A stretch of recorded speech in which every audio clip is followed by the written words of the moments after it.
మీ ఇంట్లో కూడా ఒక ఆధ్యాత్మిక శోభ, అది చాలా అన్ని చోట్ల అనిపించదు. ఇలాగా ఒక వైబ్రేషన్ ఉందండి.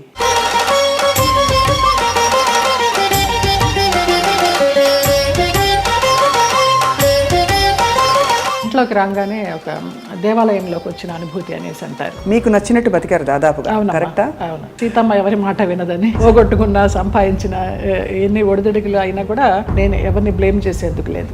మీ రక్షణ మీరు ఎలా చేసుకున్నారు? అండ్ మగ ప్రపంచం వచ్చి మిమ్మల్ని పలకరించలేదు, ట్రై చేయలేదంటే ఎవరు నమ్మరు. కాపాడుకున్నాను అంటే కాపాడుకోలేదనే చెప్పాలి.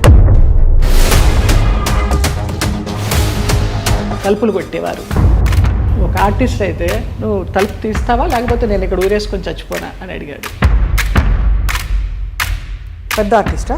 పెద్ద ఆర్టిస్ట్. ఒక బంధం కోరుకున్నారా మీతో, లేక కేవలం బంధం లేదు, ఏం లేదు, బాగుండేదాన్ని.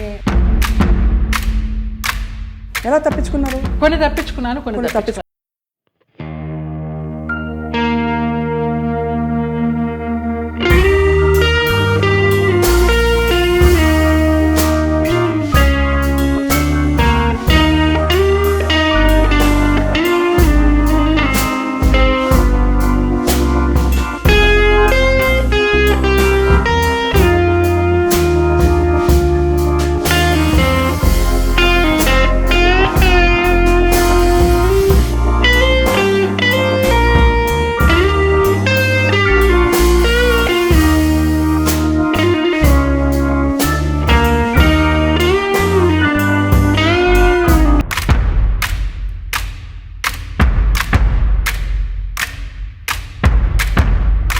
వాళ్ళ ప్రవర్తన కూడా ఒక ఒక గాయం చేస్తుంది కదా మనసులో. అట్లా నేను అబద్ధం చెప్పకూడదు, ఎవరు అలాగ ప్రవర్తించలేదు.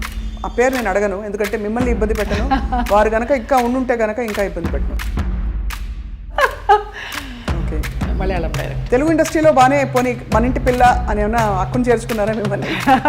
ఇక్కడ కూడా ఇదేనా?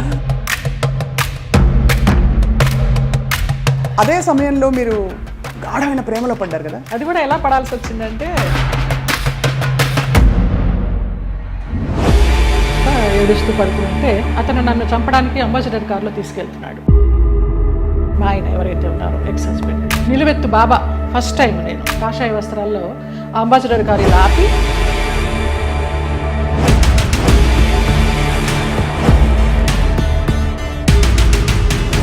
ఆ మన్నాడు పరుచూరు గోపాలకృష్ణ గారు, చలపతిరావు గారు వీళ్ళంతా మన విరుగంబాకం పోలీస్ స్టేషన్కి ఫోన్ చేసి ఇలాగ మా అమ్మాయి ఉన్నప్పుడు యాక్సిడెంట్ అయ్యి పడిపోతే ఈ నడుము దగ్గర నుంచి చచ్చి పడిపోయింది అంటే నాకు మళ్ళీ అతను లైన్లోకి వస్తే నేను నెలకి మెడిసిన్స్కి 5,000 రూపాయలు పంపించేదాన్ని. మీరు చెప్పే ఈ సంఘటనలు ఊహించుకుంటే కూడా, అంటే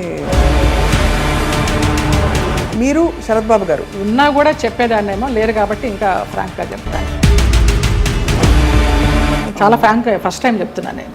మీ జీవితంలో కీలక పాత్ర పోషించిన వ్యక్తులు గుమ్మడి గారు ఒకరు. అసలు అంత లింకప్ చేయాల్సిన అవసరం ఎందుకు వచ్చింది? నా కోసం సులా అని ఒక వైన్ బాటిల్ తెప్పించేవారు రోజు 800 పెట్టి. ఇది నీకే, ఇది జయమ్మకే, వేరే ఎవరు ముట్టుకోవద్దు అనేసి. ఒక 4-5 సంవత్సరాలు జర్నీ చేశాము. ఇప్పుడు అటు నుంచి వెళితే నాకు ఆ ఇల్లు చూస్తే మాత్రం ఏడుపు వస్తుంది.